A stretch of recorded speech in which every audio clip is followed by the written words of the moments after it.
Bom dia, irmãos. Muita alegria estarmos juntos. Vocês são muito amados por Jesus.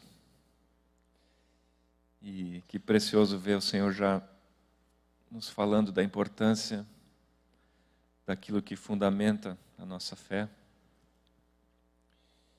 E a mensagem que eu tenho para compartilhar com os irmãos nessa manhã, ela é uma mensagem fundamental.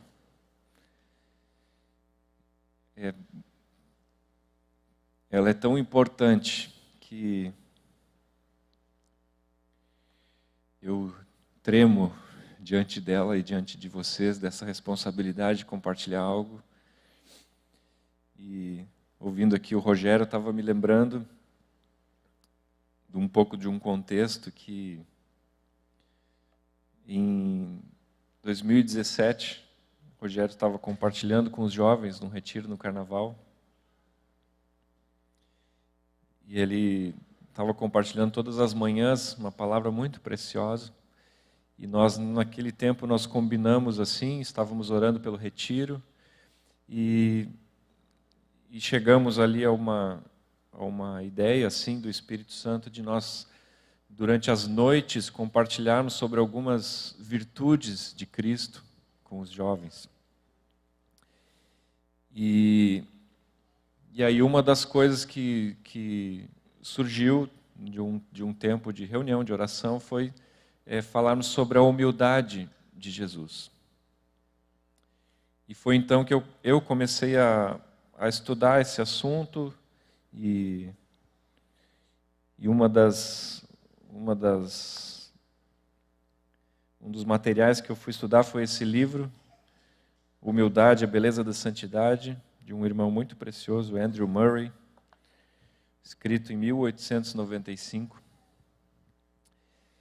E eu comecei a ficar muito impactado com essa leitura, porque eu comecei a perceber que essa humildade de Jesus, ela ia muito além de uma característica de comportamento, de um jeito, de um temperamento, muito além de uma condição financeira, né? A gente às vezes usa a palavra humilde de várias formas, assim, limitadas.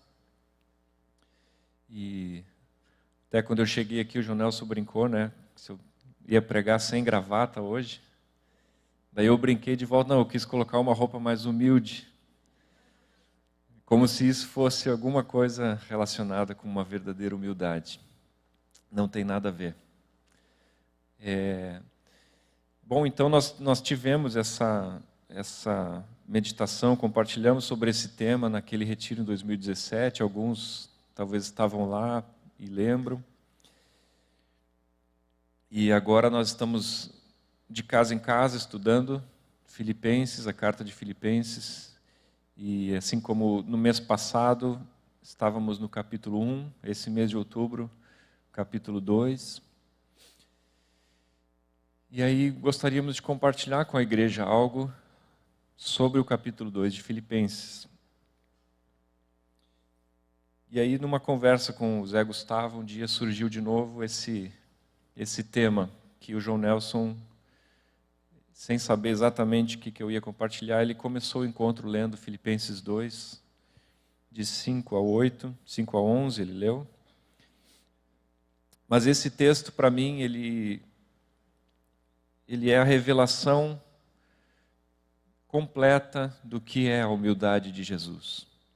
O padrão de humildade, a definição de humildade, ela está revelada nesse caminho descendente de Jesus. E é sobre isso que eu queria compartilhar com os irmãos agora. E eu queria começar lendo de novo Filipenses 2, 5 a 8. Nós vamos usar a Nova Almeida. E vai estar projetado, os irmãos podem acompanhar, podem ler, podem abrir a palavra, podem anotar. Mas Paulo diz assim: tenham entre vocês o mesmo modo de pensar de Cristo Jesus, que mesmo existindo na forma de Deus, não considerou o ser igual a Deus algo que deveria ser retido a qualquer custo. Pelo contrário, ele se esvaziou, assumindo a forma de servo, tornando-se semelhante aos seres humanos, e reconhecido em figura humana, ele se humilhou, tornando-se obediente até a morte, e morte de cruz.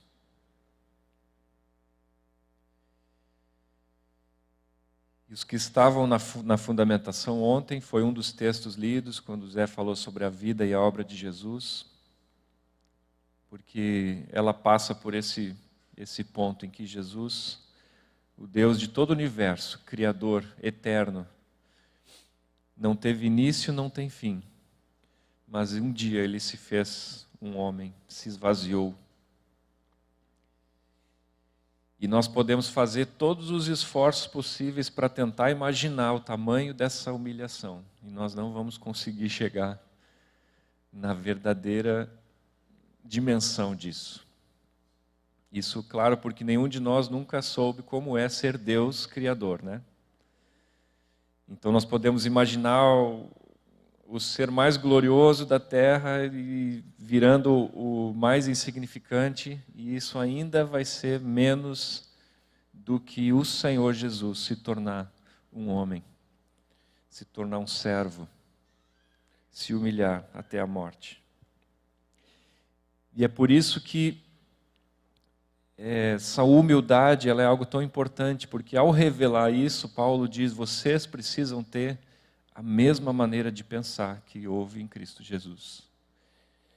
Então há uma necessidade de nós nos identificarmos com isso. E eu queria então trazer para vocês um conceito, uma definição que nós compartilhamos naquele retiro lá, alguns anos atrás.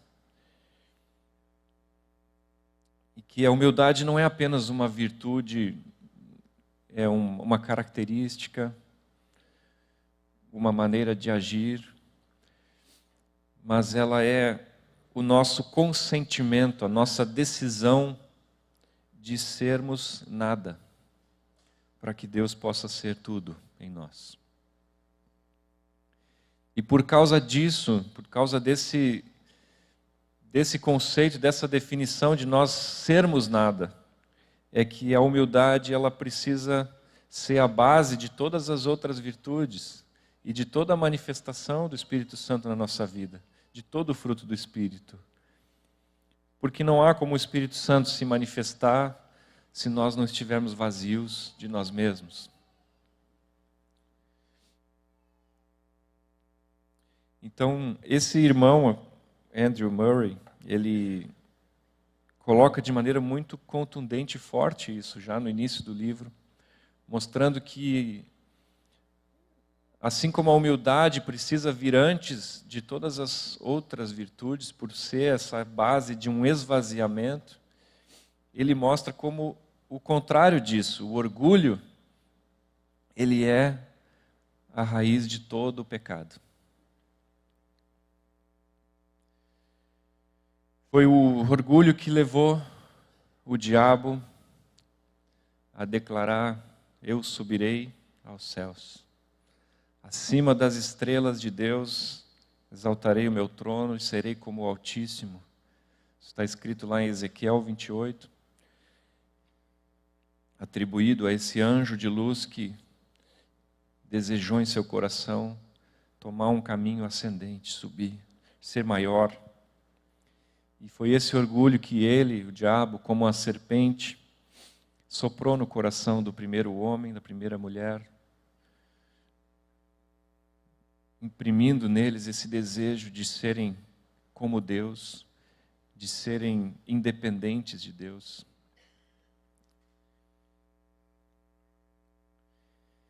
E esse é o caminho do mundo, que está sob o domínio do diabo. É sempre progredindo, tem que crescer. Temos que nos tornar maiores, mais cheios de nós mesmos. O desejo de ser como Deus levou o homem a cair da sua posição diante do Pai para as trevas em que a humanidade se encontra hoje.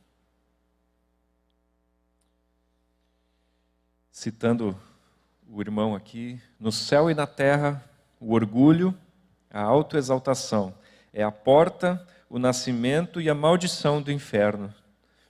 Por isso, nossa redenção tem que ser a restauração dessa humildade perdida, o relacionamento original e verdadeiro da criatura com o seu Deus.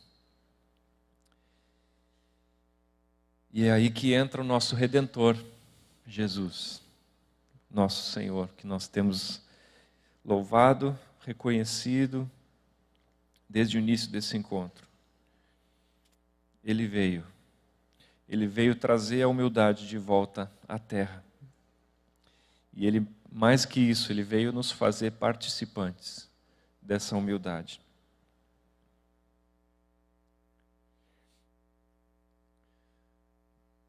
Coloca de novo para nós Filipenses 2, 5, 6. Versículo 6. Acho que. Eu não sei quantos de vocês já ficaram pensando nesses versículos assim por mais tempo, imaginando quão tremendo, quão impactante, quão impressionante e quão desafiador é esse caminho descendente que Jesus tomou. Porque ele, sendo Deus, como nós já dissemos aqui, ele decidiu se esvaziar e assumir a forma de uma criatura, de um homem. Deus criou todas as coisas. E aqui ele disse, olha, o Filho do Homem não tem onde reclinar a cabeça. Se sujeitou a toda a limitação de uma carne, a fome, o sono, o cansaço.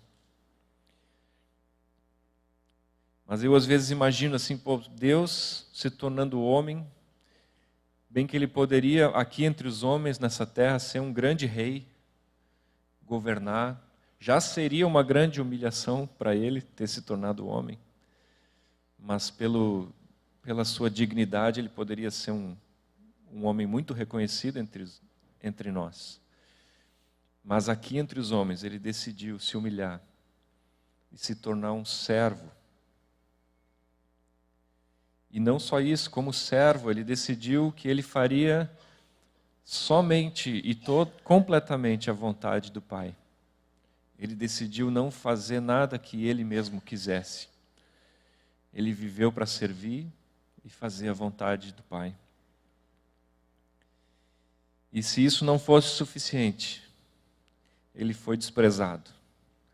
Ele foi injustiçado. Ele foi até a morte. E não foi uma morte qualquer. Foi a morte dos piores criminosos da época.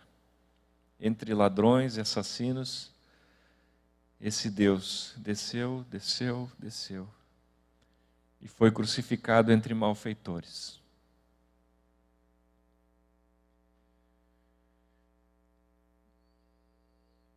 Desceu do lugar mais alto até o lugar mais baixo.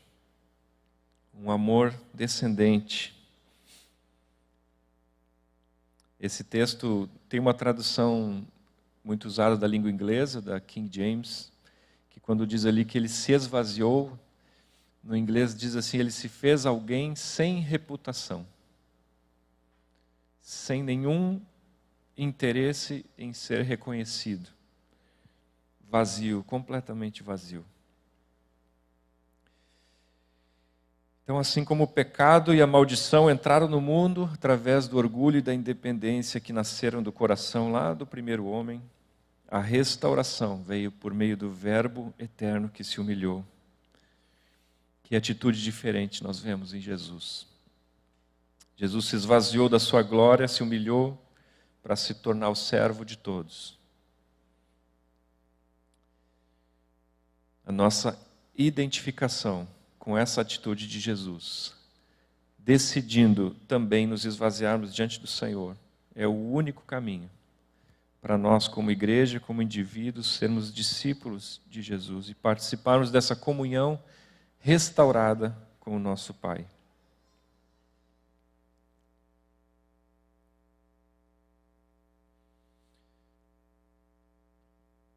É muito claro na vida de Jesus, se nós vamos lendo os evangelhos, ele sempre dizendo, olha, Eu não vim fazer minha própria vontade. Eu não busco a minha própria glória. Eu não falo aquilo que vem de mim mesmo, eu falo aquilo que o Pai me diz. Ele viveu uma vida inteira esvaziada de si mesmo. Tem vários textos que nós não vamos ler aqui, para também não tomar muito tempo. Mas Jesus não buscou a própria glória.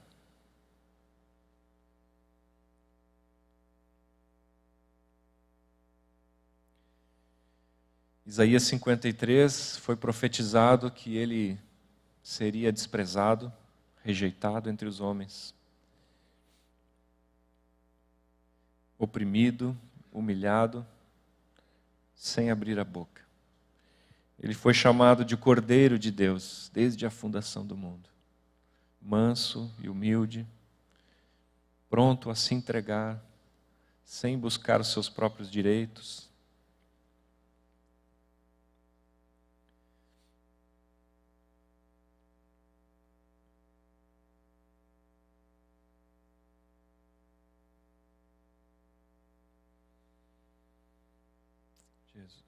Senhor Jesus, te pedimos, Senhor, que Teu Espírito Santo continue abrindo os nossos olhos para contemplarmos o servo manso e humilde que és Tu, Jesus, Cordeiro de Deus. Nós precisamos Te ver, Senhor. Revela-nos mais, Espírito Santo, dessa realidade da Tua humildade, Senhor.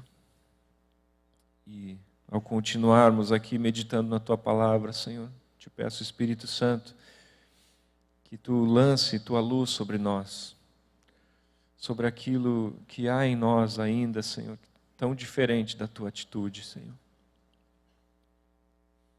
Em nome de Jesus eu te peço, Senhor. Eu queria abrir com vocês em alguns textos que mostram o ensino de Jesus sobre essas coisas. Aquilo que Jesus falou e ensinando os discípulos. E já no início do ministério de Jesus, se nós olhamos lá Mateus 5, quando começa o Sermão do Monte, as primeiras palavras de Jesus, ele começa a dizer: bem-aventurados os humildes de espírito, porque deles é o reino dos céus. Felizes aqueles que choram, serão consolados. Os que têm fome e sede de justiça, os mansos. E a gente consegue ver que Jesus ali começa já a revelar uma realidade ao contrário, né, dos nossos conceitos do mundo. Porque ele começa a dizer que felizes são aqueles que não têm, porque esses são os que vão receber. E ele começa a nos revelar o padrão do reino dos céus, que é completamente o inverso dos nossos valores. Mateus 11, 28. Jesus diz: venham a mim todos vocês que estão cansados e sobrecarregados, e eu os aliviarei. Tomem sobre vocês o meu jugo e aprendam de mim, porque eu sou manso e humilde de coração. E vocês acharão descanso para a sua alma, porque o meu jugo é suave e o meu fardo é leve.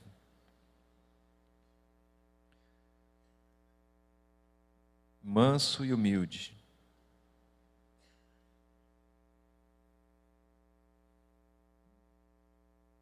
Que interessante, né? Jesus diz para os cansados e sobrecarregados virem a Ele e tomarem um novo jugo, aprendendo com a sua mansidão e humildade.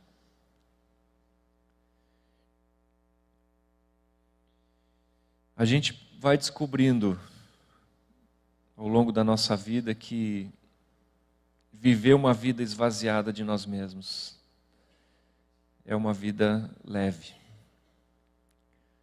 Aprendermos da humildade e da mansidão de Jesus torna esse jugo suave. Nós vamos continuar vendo alguns ensinos de Jesus, mas aqui já tem uma revelação preciosa de que nós decidimos perder tudo, como Jesus disse, né? Quem quiser perder a vida, vai salvar. Quem quiser preservar, vai acabar perdendo. Então, quando nós estamos cheios de nós mesmos, nós estamos cheios de nossa justiça própria, nossos direitos, estamos cheios do nosso orgulho, nós começamos a ficar pesados com qualquer ofensa, com qualquer injustiça. Tudo cria um desconforto. Ficamos irados, indignados, ficamos frustrados. E aí Jesus faz esse convite: vocês venham a mim. Aprendam comigo que eu sou manso e humilde. Se esvaziem para experimentar desse jugo leve, suave que eu tenho. Alguém que já decidiu perder tudo, não tem mais nada a perder, né? E aí fica muito mais fácil de viver, muito mais leve. Ontem eu brinquei também, né? Se eu me deitar aqui no chão, ninguém mais consegue me derrubar. Se eu já decidi tomar o último lugar, não tem ninguém que vai poder me humilhar, dizendo: não, tu não merece estar aqui, porque eu já, por escolha própria, já assumi o último lugar. Isso é se esvaziar, é escolher ser nada. Mateus 18.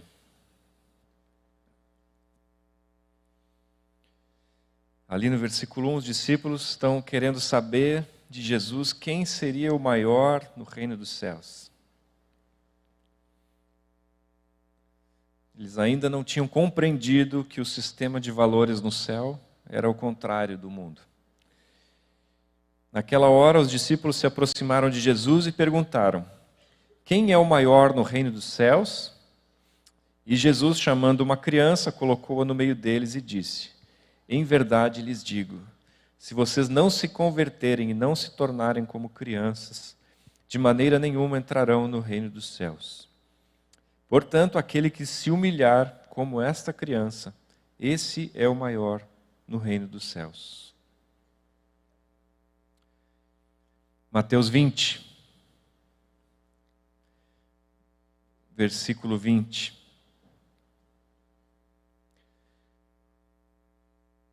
Então se aproximou de Jesus a mulher de Zebedeu com seus filhos e, adorando-o, pediu-lhe um favor. Jesus lhe perguntou: o que você quer? Ela respondeu: mande que no seu reino esses meus 2 filhos se assentem, um à sua direita e o outro à sua esquerda. Mas Jesus disse: vocês não sabem o que estão pedindo. Será que podem beber do cálice que eu estou para beber? Eles responderam: podemos. Então Jesus lhes disse: vocês beberão o meu cálice. Quanto a sentar à minha direita e à minha esquerda, não me compete concedê-lo, pois é para aqueles a quem está preparado por meu Pai. Quando os outros 10 discípulos ouviram isso, ficaram indignados com os 2 irmãos. E então Jesus, chamando-os para junto de si, disse: vocês sabem que os governadores dos povos os dominam e que os maiorais exercem autoridade sobre eles.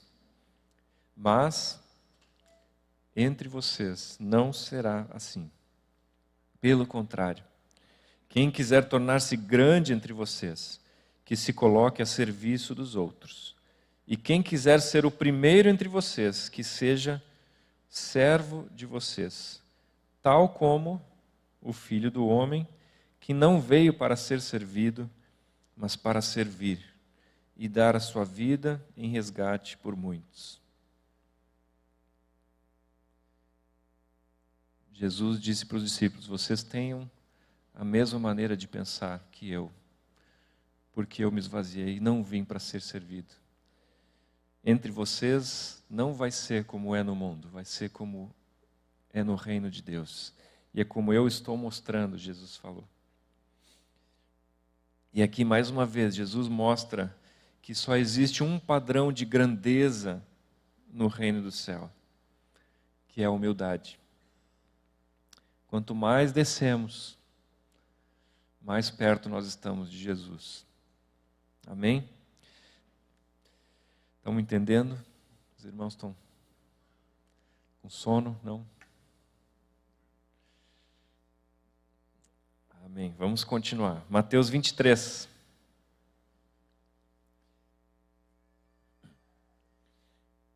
Agora, nesse capítulo, Jesus está falando sobre os fariseus.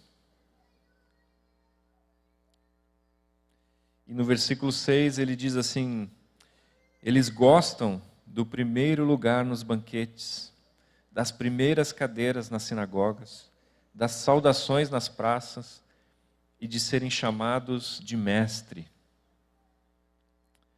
Versículo 11: mas o maior entre vocês será o servo de vocês. Quem se exaltar será humilhado, e quem se humilhar será exaltado. É muito comum a gente ler esses capítulos assim, né? Quando Jesus fala dos fariseus e a gente fica assim com uma raiva dos fariseus, né? A gente fica escandalizado com o orgulho deles.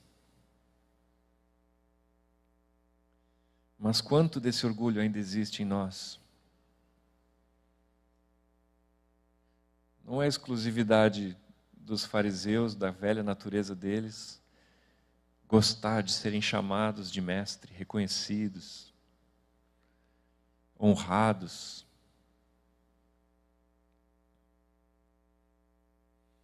Quanto ainda precisamos nos conformar com o padrão de Jesus? Quanto ainda apreciamos, desejamos reconhecimento das pessoas, dos homens, as honras desse mundo? Entre vocês não vai ser assim, Jesus disse. Lucas 14.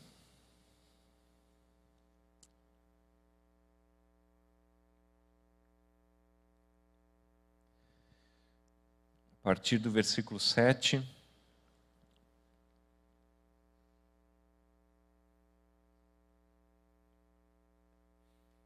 Jesus observando, reparando como os convidados escolhiam os primeiros lugares, Jesus contou-lhes uma parábola.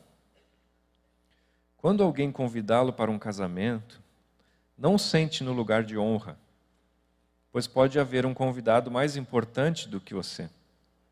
Então aquele que convidou os dois vai dizer a você: dê o lugar a este aqui. Então você irá envergonhado ocupar o último lugar. Pelo contrário, quando alguém convidá-lo, vá sentar no último lugar, para que quando vier aquele que o convidou, diga a você: amigo, venha sentar num lugar melhor. Isso será uma honra para você diante de todos os demais convidados.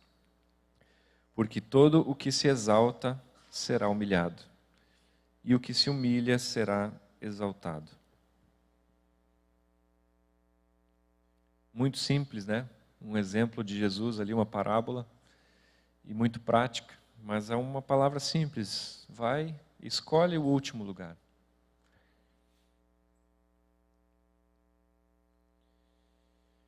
E o que se humilha será exaltado.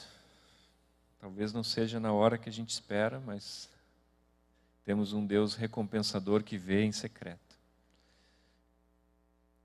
Talvez o reconhecimento só venha no último dia diante de Deus, na presença do Pai, finalmente dizendo: meu servo bom, fiel.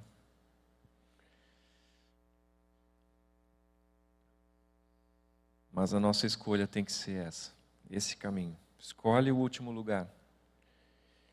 E logo na sequência desse capítulo também ele traz outra parábola dizendo: quando vocês fizerem uma festa, um banquete, convidem os pobres, convidem aqueles que não têm como retribuir. Que isso é grato a Deus, porque esse é o sistema de valores do reino de Deus. É dar. Um pouquinho à frente, Lucas 18, mais uma parábola que Jesus conta. versículo 9 em diante.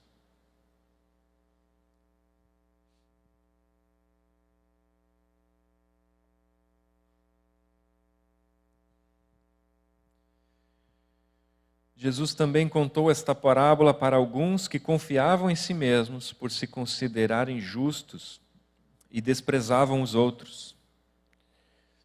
2 homens foram ao templo para orar. Um era fariseu e o outro era publicano. Um era um religioso, o outro era um incrédulo. O fariseu ficou em pé e orava de si para si mesmo desta forma: Ó Deus, graças te dou porque não sou como os demais homens, roubadores, injustos, adúlteros, nem ainda como este publicano. Eu jejuo 2 vezes por semana e dou o dízimo de tudo o que ganho. O publicano, estando em pé, longe, nem mesmo ousava levantar os olhos para o céu, mas batia no peito, dizendo: Deus, tem compaixão de mim, porque eu sou um pecador. Digo a vocês que este desceu justificado para sua casa, e não aquele. Porque todo o que se exalta será humilhado, mas o que se humilha será exaltado.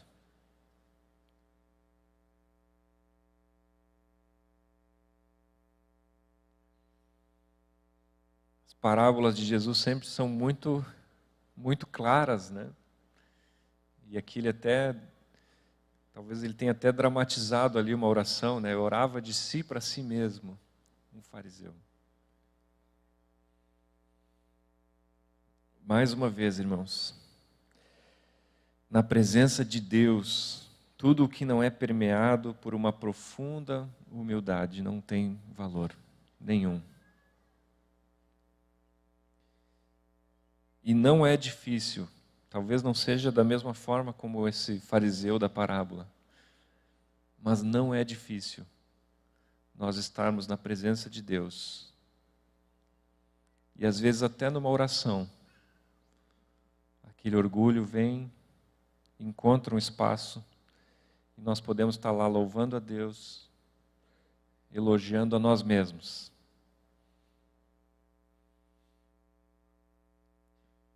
Talvez nos orgulhando da nossa própria santidade, nos orgulhando daquilo que Deus fez em nossa vida,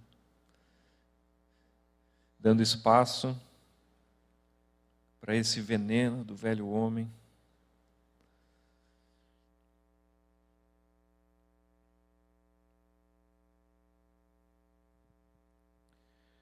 Algumas citações do Andrew Murray, de novo. Ele diz: a principal marca da santidade falsificada é a sua falta de humildade. Todo aquele que busca a santidade precisa estar vigiando, a fim de que não aconteça que inconscientemente aquilo que começou no espírito termine na carne, e o orgulho rasteje onde a sua presença é menos esperada. O nosso ego encontra razões para a sua satisfação, até mesmo nas coisas de Deus.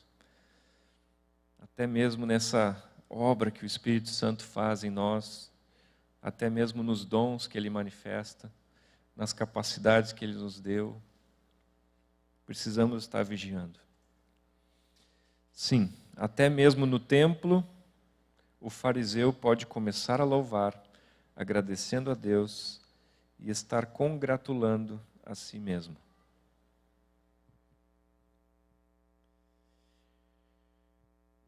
João 13. Um episódio bem conhecido dos irmãos. São os relatos ali daquela última ceia de Jesus com os seus discípulos. E aqui João registra esse episódio que no meio da ceia Jesus, ele se despiu da sua túnica e lavou os pés dos discípulos. E ali a partir do versículo 12, Depois de lhes ter lavado os pés, Jesus pôs de novo as suas vestimentas e, voltando à mesa, perguntou-lhes: Vocês compreendem o que eu lhes fiz? Vocês me chamam de mestre e de senhor, e fazem bem, porque eu sou. Ora, se eu, sendo senhor e mestre, lavei os pés de vocês, também vocês devem lavar os pés uns dos outros, porque eu lhes dei o exemplo, para que, como eu fiz, vocês façam também.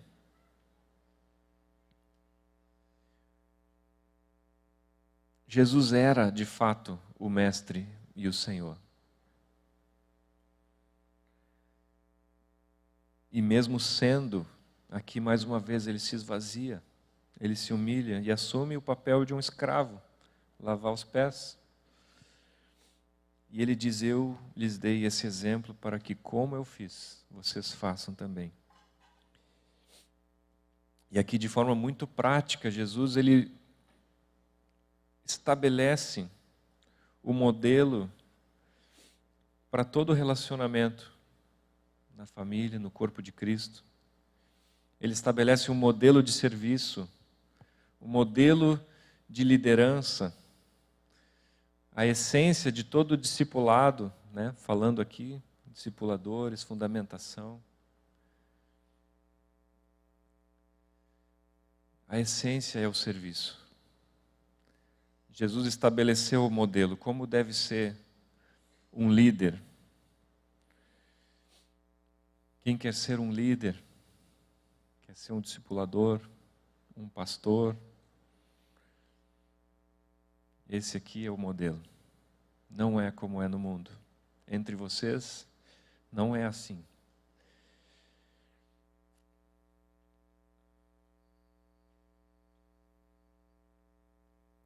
Um texto paralelo a esse, e em Lucas 22, ele está narrando o mesmo momento da vida de Jesus. Lucas não escreve o lavar os pés ali, como João, mas no mesmo momento ali da ceia, que Jesus diz que um seria o traidor, João registra aquele momento de lavar os pés, tão lindo, aquele modelo, aquele exemplo, e tudo dá a entender que o que Lucas escreve aqui no versículo 24 acontece pouco depois disso, porque era no mesmo momento. E mesmo com aquele exemplo de Jesus aqui, então, surge de novo uma discussão entre eles sobre qual seria o maior. Eles ainda não tinham entendido. Houve também entre eles uma discussão sobre qual deles parecia ser o maior. Mas Jesus lhes disse, de novo: os reis dos povos dominam sobre eles, e os que exercem autoridade são chamados benfeitores. Mas vocês não são assim. Pelo contrário, o maior entre vocês seja como o menor, e aquele que dirige seja como o que serve.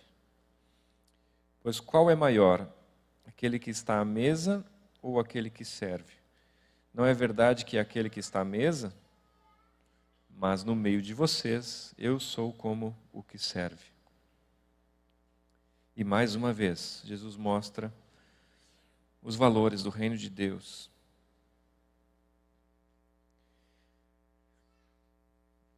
Irmãos, esse é o caminho de Jesus. E essa mensagem, ela precisa estar muito clara para nós. Há um chamado de Jesus para a sua igreja e uma demonstração clara de que só existe um caminho para nós.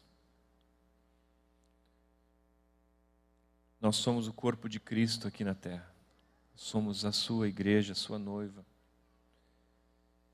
E nós precisamos estar completamente identificados com o padrão de humildade de Jesus, de serviço, de liderança, de amor descendente.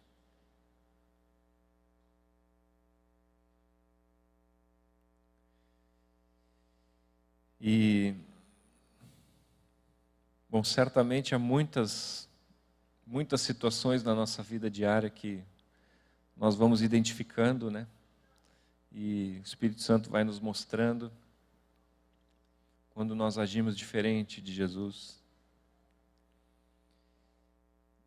E talvez seja mais fácil nós assumirmos uma postura de humildade quando nós estamos diante da grandeza de Deus, né? Às vezes num encontro aqui como esse, louvando, cantando da grandeza de Jesus, nós facilmente reconhecemos a nossa insignificância, como nós somos pequenos diante do Senhor.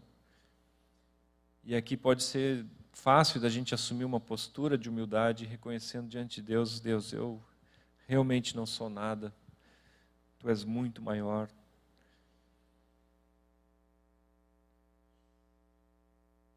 Mas e como isso se reflete quando eu olho para o meu irmão do meu lado? Quando eu estou na rua, quando eu estou diante de uma situação de injustiça, quando eu sou insultado, quando eu sou fechado no trânsito. Qual é a postura do nosso coração?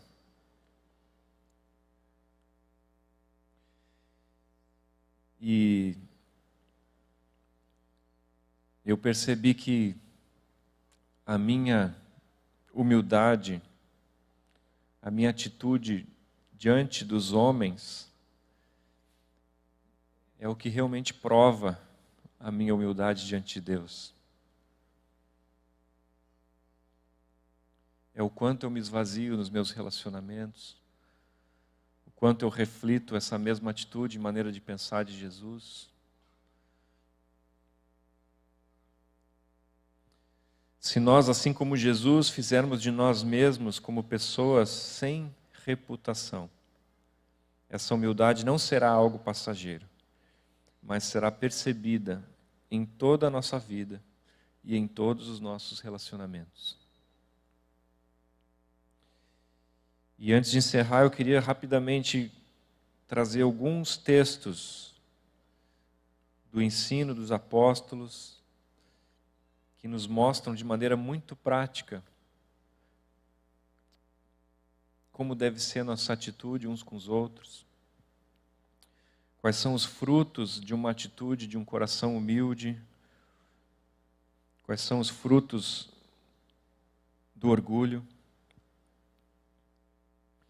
E a própria carta de Filipenses, os versículos antes do 5, ali o 13 e 4, ali mesmo Paulo está dizendo, antes de falar sobre a atitude de Jesus, ele está dizendo, não façam nada por interesse pessoal ou vaidade, mas por humildade. Cada um considerando os outros superiores a si mesmo, não tendo em vista somente os seus próprios interesses, mas também os dos outros. Romanos 12, 10. Amem uns aos outros com amor fraternal. Quanto à honra, deem sempre preferência aos outros. Tenham o mesmo modo de pensar de uns para com os outros. Em vez de serem orgulhosos, sejam solidários com os humildes. Não sejam sábios aos seus próprios olhos. Acho que está no versículo 16 isso. Não sejam sábios aos próprios olhos. Gálatas 5, 13 e 26. Vocês, irmãos, não foram chamados à liberdade, mas não usem a liberdade para dar ocasião à carne. Pelo contrário, sejam servos uns dos outros, pelo amor. Não nos deixemos possuir de vanglória, provocando uns aos outros, tendo inveja uns dos outros. Efésios 4, 1 e 2. Por isso eu, o prisioneiro no Senhor, peço que vocês vivam de maneira digna da vocação a que foram chamados, com toda a humildade e mansidão, com longanimidade, suportando uns aos outros em amor. Colossenses 3, 12. Portanto, como eleitos de Deus, santos e amados, revistam-se de profunda compaixão, de bondade, de humildade, de mansidão, de paciência. Suportem-se uns aos outros e perdoem-se mutuamente, caso alguém tenha motivo de queixa contra outra pessoa. Assim como o Senhor perdoou vocês, perdoem também uns aos outros.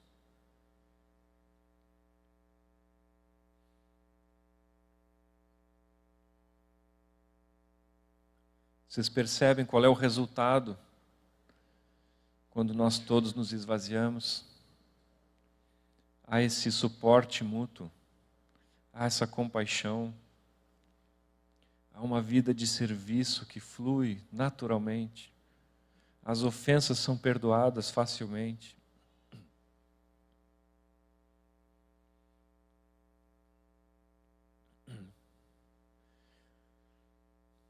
Não pode haver espaço para inveja, competição, vanglória, sabedoria aos meus próprios olhos, sentimento de superioridade. O Senhor quer acabar com isso no meio da sua igreja. Entre nós não é assim. Nosso padrão é outro. A nossa grandeza não está em ser superior ao meu irmão. Não está em eu saber mais, eu tocar mais, eu falar melhor. E nem mesmo em eu ser mais maduro, mais santo. Não está nos dons que Deus me deu. O padrão de grandeza de Deus é me esvaziar. É decidir não ser nada. Dar preferência, honra.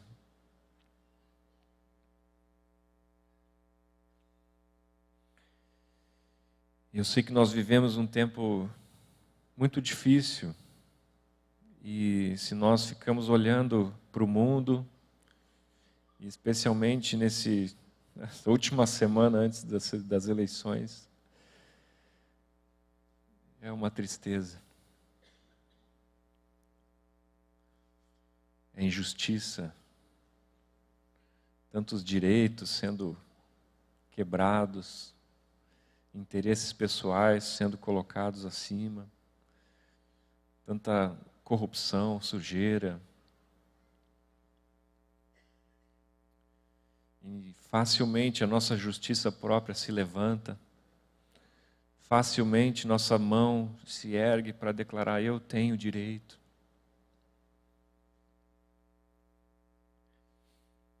Entre vós não é assim. E eu queria ler um último texto com os irmãos, que é um texto que ele me deixa um pouco chocado às vezes quando eu leio.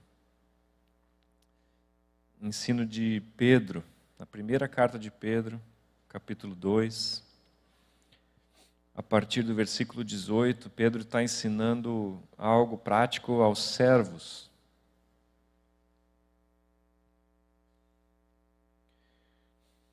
E ele diz o seguinte: servos, sejam obedientes ao Senhor de vocês com todo o temor, não somente se ele for bom e cordial, mas também se for mau, porque isto é agradável a Deus, que alguém suporte tristezas, sofrendo injustamente por motivo de sua consciência para com Deus. Olha só que forte. É agradável a Deus que alguém suporte tristeza sofrendo injustamente. Mas ele continua: pois que glória há se, pecando e sendo castigados por isso, vocês suportam com paciência? Se, entretanto, quando praticam o bem, vocês são igualmente afligidos e o suportam com paciência, isto é agradável a Deus. Porque para isso mesmo vocês foram chamados. Pois também Cristo sofreu no lugar de vocês, deixando exemplo para que vocês sigam os seus passos. Ele não cometeu pecado, nem foi encontrado engano em sua boca. Ele, quando insultado, não revidava com insultos. Quando maltratado, não fazia ameaças, mas se entregava àquele que julga retamente, carregando ele mesmo em seu corpo sobre o madeiro os nossos pecados, para que nós, mortos para os pecados, vivamos para a justiça. Pelas suas feridas vocês foram sarados. Notem como é radical. Ele disse: vocês pecam, fazem algo errado e são castigados por isso, e suportam o castigo, não tem glória nenhuma nisso, né? Foi merecido. Mas se fazendo bem, vocês injustamente são castigados, e vocês suportam com paciência, isso é agradável a Deus. E ele vai além e diz: para isso mesmo vocês foram chamados. Quantos servos de Deus temos aqui? Quantos gostam de sofrer injustamente aqui?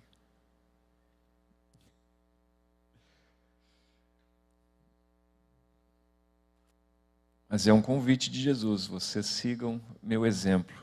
Essas foram as pegadas que ele deixou. E ontem, compartilhando aqui com os irmãos no sábado, eu também me lembrei do ensino de Paulo, quando havia em uma das igrejas disputas judiciais entre irmãos, e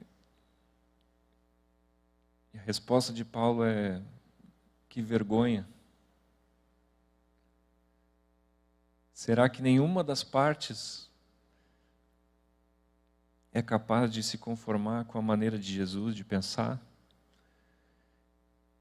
Nenhuma das partes está disposta a dizer: tá bem, eu decido perder, eu sofro dano, para que haja paz. A justiça não é o mais importante, muito menos a nossa justiça humana própria, carnal, falha. Nós não somos chamados, irmãos, para erguer o nosso punho e reivindicar os nossos direitos. E eu não estou dizendo que é errado nós buscarmos nossos direitos, mas eu estou dizendo que Jesus não fez isso. E o mandamento apostólico é: vocês tenham a mesma maneira de pensar de Jesus. Essa é a palavra de Deus que está diante de nós nessa manhã. Um homem humilde consegue louvar a Deus e se alegrar quando outros são honrados e abençoados. No corpo de Cristo nós temos aquele texto: alegrai-vos com os que se alegram, chorai com os que choram. E às vezes nós choramos porque o outro está se alegrando e nós não. Fazemos o contrário. Vemos um outro recebendo um presente, e ao invés de nos alegrarmos, nós temos inveja. Olhamos às vezes para algum irmão com um sentimento de competição, como os discípulos, diversas vezes, querendo saber quem é o maior. Quando nos esvaziamos, nós conseguimos nos alegrar com a alegria dos nossos irmãos. Mesmo que esqueçam de nós, nós nos alegramos quando alguém é abençoado. Um homem humilde é capaz de ouvir outros sendo reconhecidos e honrados, enquanto ele é esquecido. Porque a sua vida é para a glória de Deus. Nós vivemos para a glória de outro, não para a nossa. Um homem humilde pode sofrer injustiça sem abrir a boca e entregar sua causa ao Pai, que vê em secreto, que julga retamente todas as coisas. A única justiça completa que existe, meus irmãos, é a de Deus. Não se enganem achando que nesse mundo vai haver uma justiça. Como o Rogério falou, né? Não pensem que vai melhorar. Não pensem que será feita a justiça humana. Um homem humilde pode abrir mãos dos seus direitos, perder, perdoar, sofrer o dano. Um homem humilde se esvaziou de si mesmo para ser cheio do Espírito Santo, cheio do Espírito de Cristo Jesus, manso e humilde, o Cordeiro de Deus. Amém? Quando eu estava sexta-noite pensando nessa palavra, Deus me deu uma frase que eu compartilhei ontem com os irmãos e queria repetir para vocês. A frase que Deus soprou assim foi: a riqueza da glória de Deus só pode ser carregada em vasos de barro vazios. A riqueza da glória de Deus não cabe em qualquer recipiente cheio de coisas.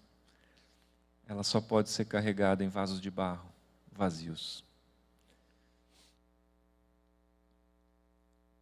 Vamos orar? Queria chamar o Oséias, os irmãos também.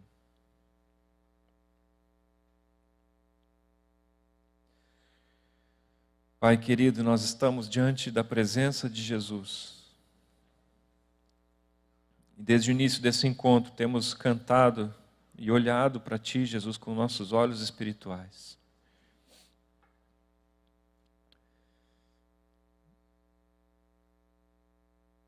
E nós Te agradecemos aqui nessa manhã, Senhor, por tamanho amor, por tamanho esvaziamento que não cabe na nossa mente humana, Senhor. Não sei se algum dia vamos ser capazes de compreender, Senhor. Tamanho do Teu amor por nós, Senhor, ao assumir esse caminho descendente, decidiu perder todas as coisas, Senhor. Abriu mão dos Teus direitos, Senhor, da honra e da glória que Tu tinha junto do Pai, para se tornar o servo de todos nós, para ser desprezado, esbofeteado, injustamente acusado e morto pelos nossos pecados.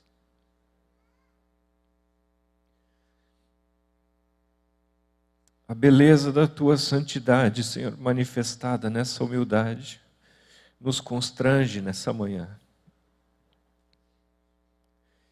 Nos constrange, Senhor, a prostrar-nos nosso coração diante de Ti, reconhecendo que há tanto de nós mesmos ainda ocupando espaço na nossa vida, gerando expectativas humanas, Senhor, desejos de reconhecimento, sentimentos que pesam sobre nós, porque ainda precisamos nos esvaziar. Mas eis-nos aqui, Senhor, diante da Tua presença, Senhor, depois de ouvirmos essa palavra, nós queremos Te dar uma resposta, Senhor, decidindo, mais uma vez, nos esvaziar de nós mesmos, Senhor. E eu Te peço, Espírito Santo, que brilhe a luz da Tua palavra sobre nossos corações, sondando e expondo o nosso orgulho, expondo as situações em que o Teu nome precisa ser glorificado, Senhor, através da nossa humilhação, através do nosso esvaziamento, Senhor. Nós declaramos aqui, Senhor, que o nosso desejo é que Tu cresça, Senhor, e que a gente diminua, que Tu sejas aquele glorificado, Senhor, em nós, que Tu encontre aqui, Senhor, vasos de barro vazios de si mesmos, prontos a carregar esse tesouro tão lindo que é a Tua presença, Senhor. Prontos a demonstrar, Senhor, essa glória da Tua presença por todos os lugares onde andarmos, em todos os relacionamentos.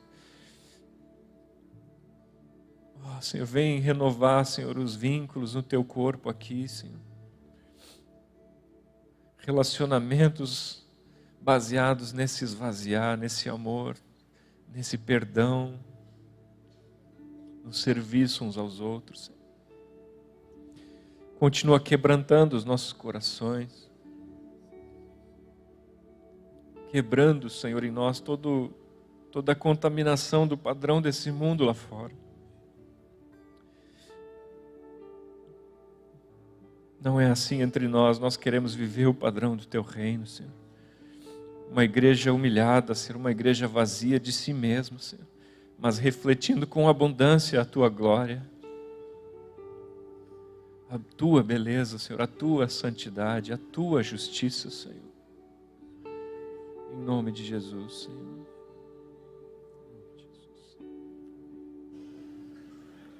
Mais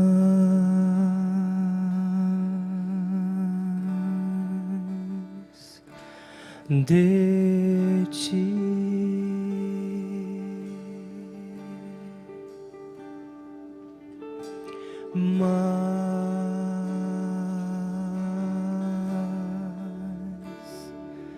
de Ti. Vamos ficar de pé e cantarmos isso juntos. Mais de Ti, Senhor. Mais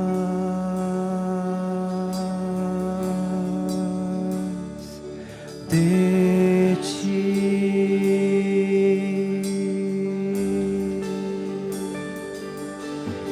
mais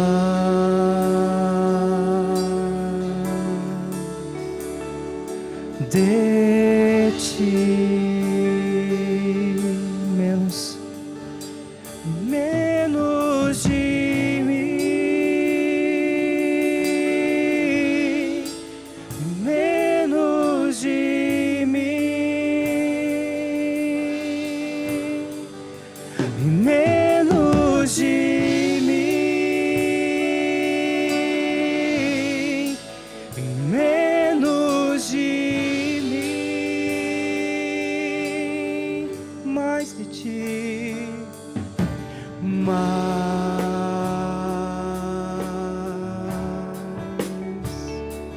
de Ti. Sim, Jesus, mais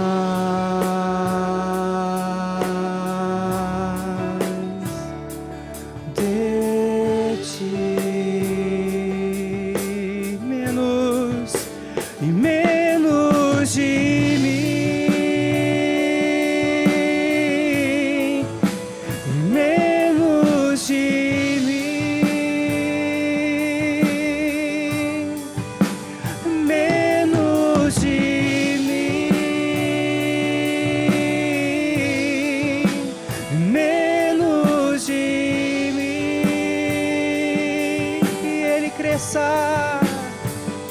Que Ele cresça, eu diminua, que Ele apareça e eu me constranja com a Sua glória e todo o Seu amor, infinita humildade, servo de todos os irmãos. Mais de Ti, Senhor, mais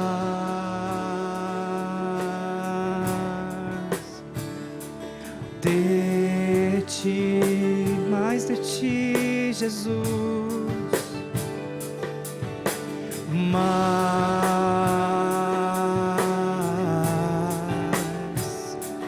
de Ti, menos de mim, menos de mim,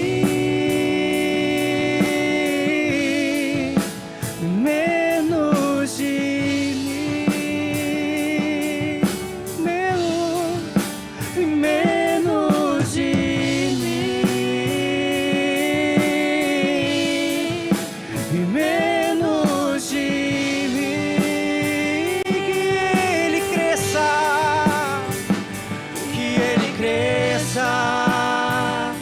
diminua, que Ele apareça e eu me constranja com a sua glória e todo seu amor, infinita humildade, servo de todos os irmãos.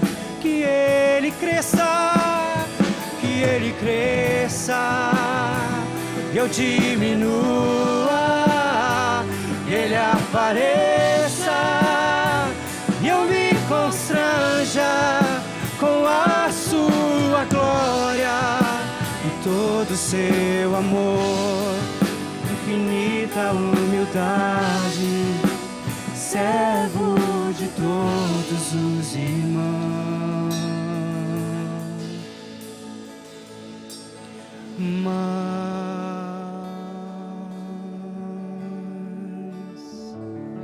de ti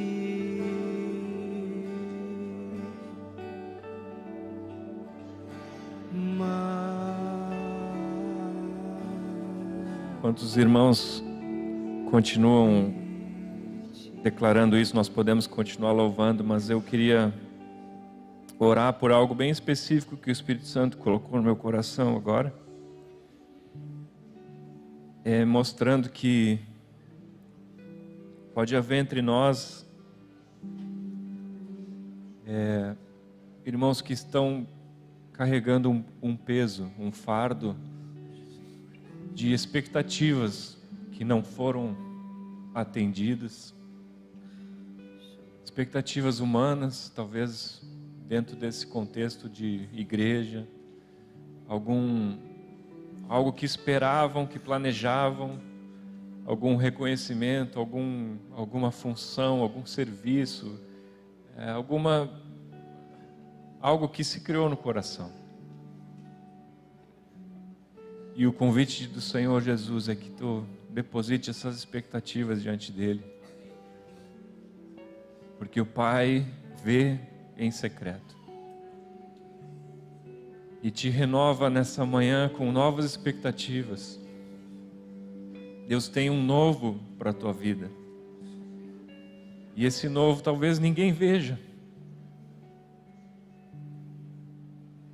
Nós vivemos para a glória de outro.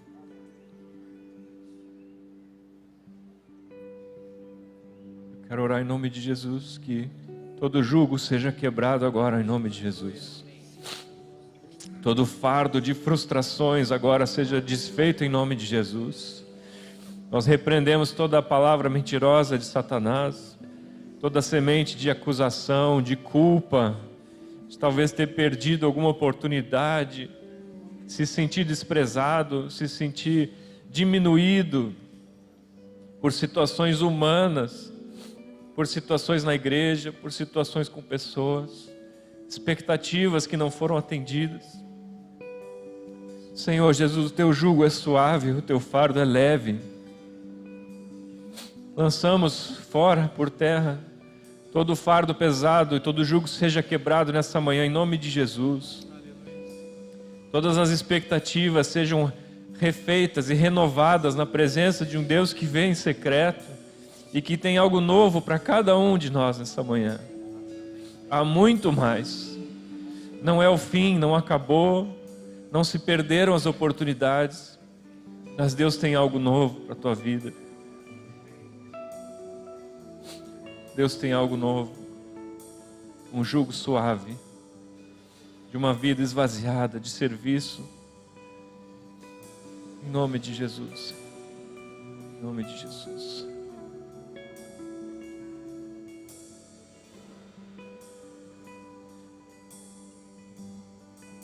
Menos de mim, menos de mim. A igreja declara assim: menos de mim, menos de mim, menos de mim,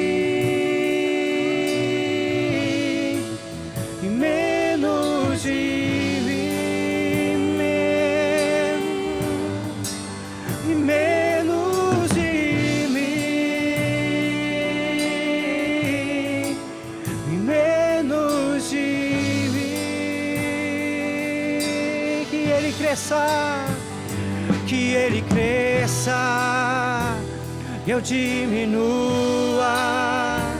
que Ele apareça, eu me constranja com a sua glória, todo seu amor, infinita humildade, servo de todos os irmãos.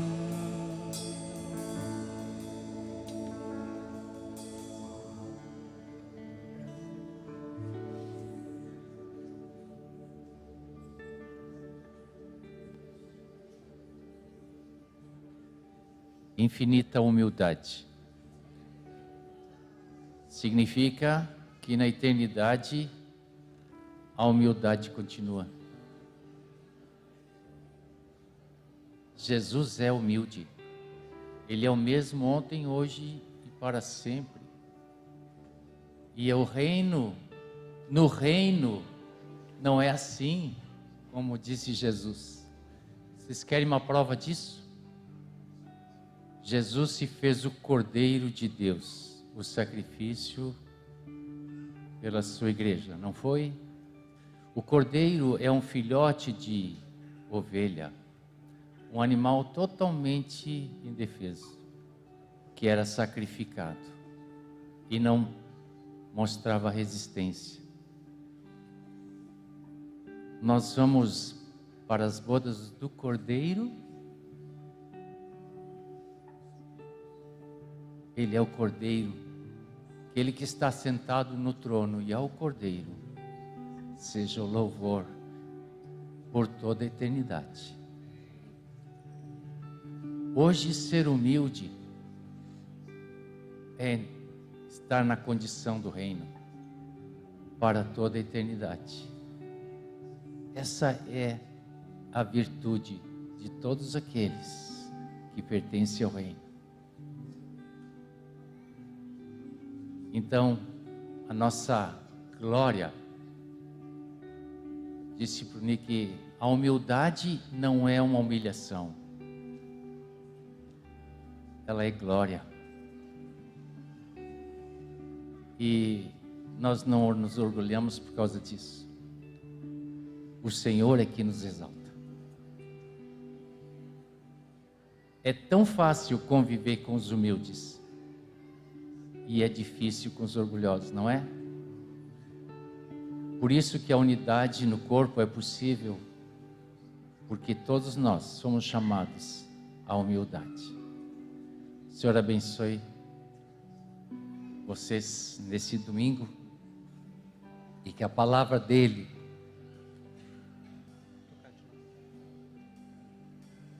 transforme o nosso coração. Em nome de Jesus. Amém.